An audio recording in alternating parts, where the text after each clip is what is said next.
Welcome to the Thrive for Life podcast. I am your host, Adrienne Kawabata, and I am so excited to have you here today. I'm a doctor of physical therapy, specialized in orthopedic conditions, but most of all, I'm just a passionate mom that's part of the healthcare team, and I want to share these fun and insightful conversations that I have with a variety of experts. We share up-to-date medical information and current best practices, all related to improving our health that's way better than your doctor Google search. From strength training and tips for runners, ways to stay strong and pain-free as an active and busy mom, optimizing your nutrition, recovery, and so much more. I hope this podcast helps guide you towards thriving in this life you're in, and thank you for listening in. Now, let's get to the show.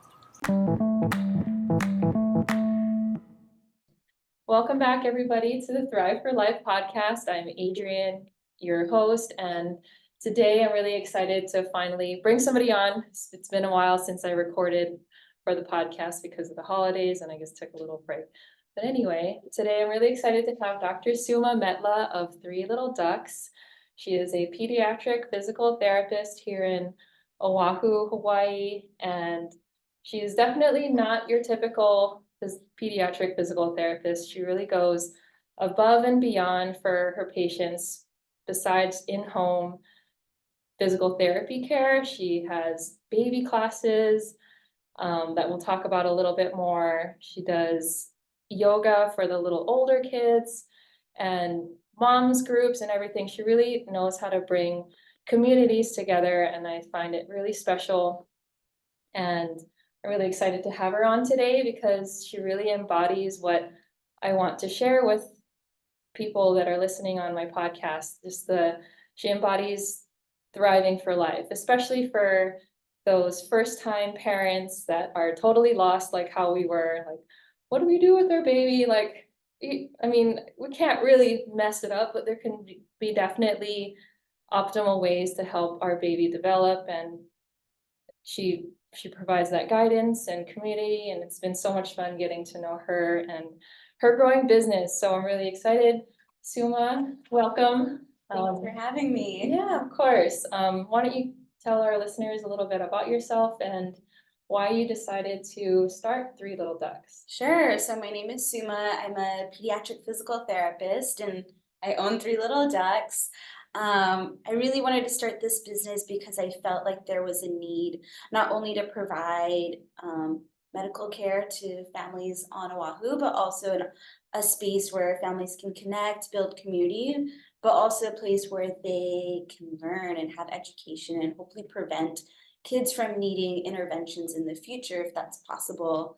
So kind of grew from there. Really wanted to think about our baby classes being an opportunity for families to learn and to, hopefully optimize, what that playtime looks like with their babies, while getting to meet other families. Because as I'm becoming a mom, a lot of people realize that motherhood can be lonely and parenthood can be lonely. And so this is a great space for families to connect with other people who maybe have similar values or similar interests. Yeah, absolutely. That's such an awesome service to provide to people that not necessarily need physical therapy for their kid, but just that guidance of how, like, what am I supposed to be expecting from my child at 6 months old, and what's delayed and what's not. So the classes really provide that framework. It's not super rigid.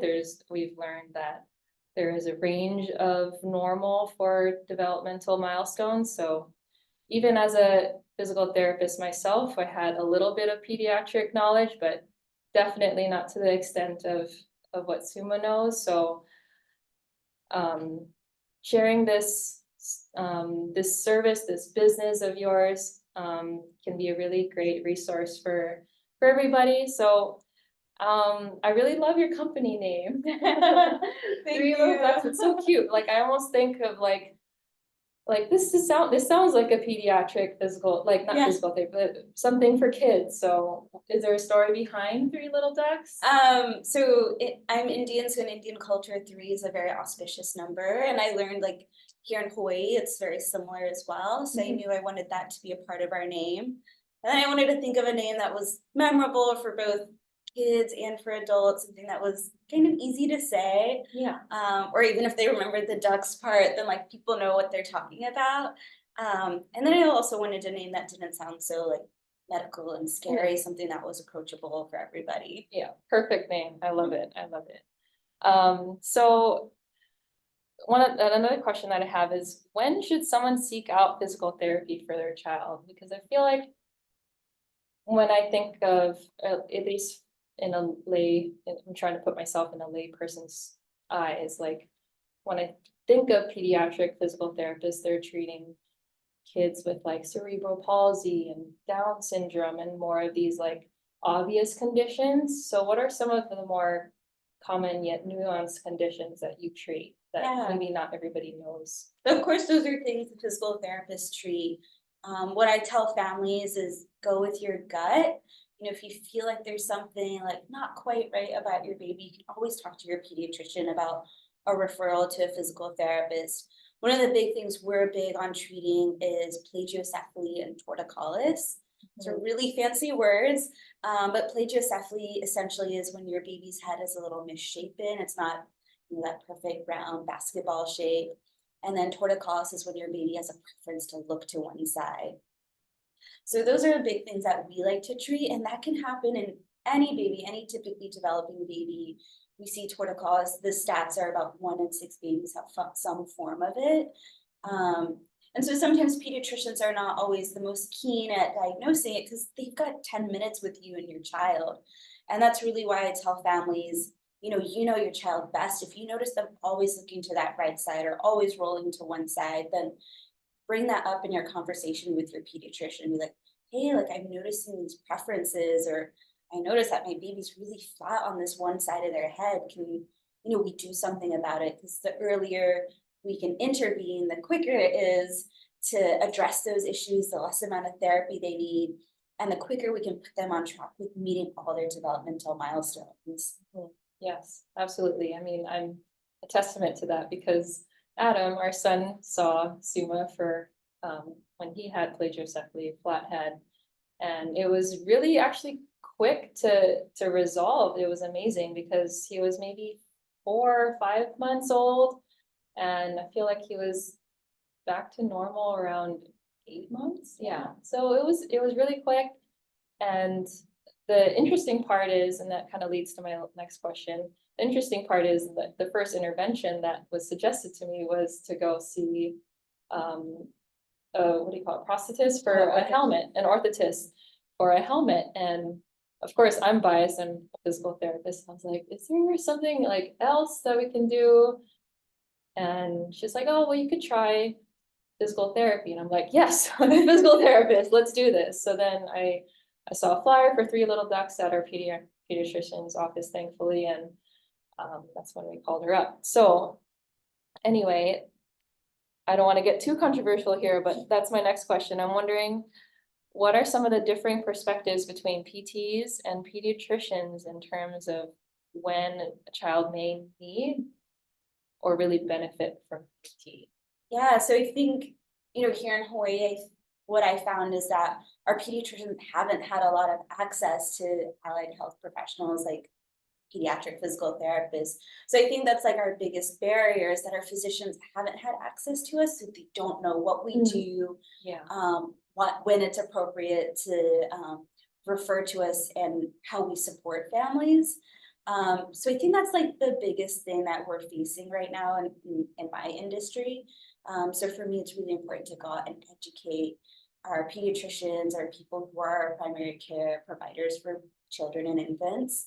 So I think once pediatricians know what we do, when it's appropriate to refer, and that everything we do is based on evidence and research, I think then it clicks for a lot of our providers. They're like, oh, I could be sending kids for you to have torticollis addressed. I think sometimes providers, again, they're seeing these families for 10 minutes at a time, every couple of months, so they're not always getting to have that full global look at that child unless the parent is bringing up a concern.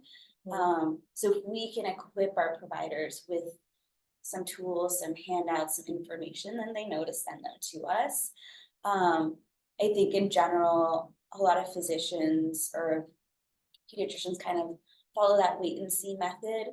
But what I'm seeing with our younger pediatricians who are graduating from residencies in the last like 5 years or so, they're way more diligent, and they realize like the quicker we intervene, the better chances kids are for staying on track with their development. Yes, yes, awesome. So plagiarocephaly was one of the more common diagnoses that you see.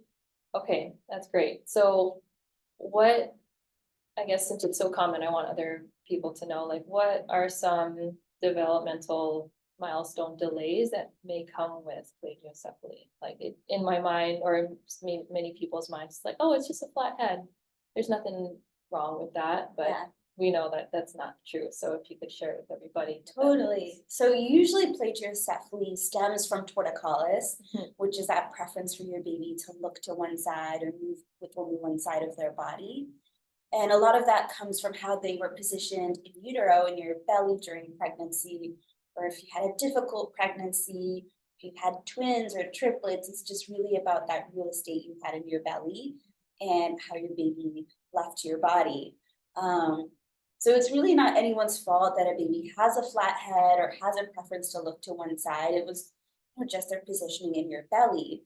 But what we see when they are now, out playing, we will see them have flattening of their head, which is that plagiocephaly. With some kids, if their plagiocephaly is significant enough, we'll see their facial features shift where one eye drops down, or their cheek drops down, their ear shifts forward. Long term, what we can see with some of those kiddos is them having jaw issues, TMJ issues down the road as they develop. And then, if we're looking just at that torticollis piece, we'll see kids like having a handed preference in infancy, and we're not really looking for kids to have a preference for their hand until they're preschool age. Oh, okay. We'll see them have preferences to roll to one side, look to one side, just use one leg, one arm when they're crawling and playing. And we really want everything to be very, very symmetrical to enhance their development, to keep them on track as they get ready for preschool and elementary school and all that academic readiness. Okay. So foster ambidextrousness Totally. for sure, especially those early years. Awesome. So what are some things that you would like every parent to know? Ooh, That's a loaded question. it's but- a big question. The biggest thing I tell every family is trust your gut. You know your baby best. You know your baby better than any healthcare provider can know your baby. So if you feel like something is wrong, keep searching, find the right provider for yourself. Know that you're in charge of your child's healthcare. If you don't feel like you're clicking with your pediatrician, your physical therapist, whoever is providing care, you can always switch providers to someone you feel more comfortable with. Those are my two biggest things. But when it comes to play and engaging with your baby, just getting down on the floor and playing with your baby is the biggest gift you can give your child. I think a lot of families feel that they need to buy every toy they see on Instagram and TikTok, and they need to fill their home with all these items. But that's not really the case. I think having 5 or 6 toys at a time is great. And then them just getting to play on the floor with you is really what's going to help them develop and engage and want to continue to play. Yeah, awesome. Lastly, that's great. So thank you. Lastly, what's happening or what's new for your business lately? So our business is expanding. We now have 2 full-time physical therapists on our team. Yep. Yeah, Awesome. so that means we can provide more care to more families on Oahu. That also means that we can expand our services beyond just physical therapy. We can think about doing more classes, more community events in the future, more mom walks with you. We have a growing team, which has been pretty exciting. That's awesome. I mean, how long have you been in business now? Almost 2 years. Yeah, that's incredible growth. So Thank you. we're really proud of you. And Suma has been recognized, her business has been recognized in many, I don't know how many, but I just remember seeing that you've been recognized for a lot of different things, for the growth of your business, but also the impact that you have in our community. So if you're local to Oahu, please check out Three Little Ducks. It's an incredible asset to include in your child's life, even just being part of just the mom's night outs or the mom walks that I hold almost every month so far. Just being part of the community as a new parent is gonna be really important, not only for your child to play with other babies, but also just to have like a really awesome resource like Suma and her other physical therapists that she's brought on to ask those questions openly and like, hey, is this normal? Just to have that open dialogue with an expert in your community is gonna be really helpful. So thank you so much for having us, for being on my podcast today, Suma. Thank And we you. look forward to seeing what's next. Awesome, thank you. Yeah.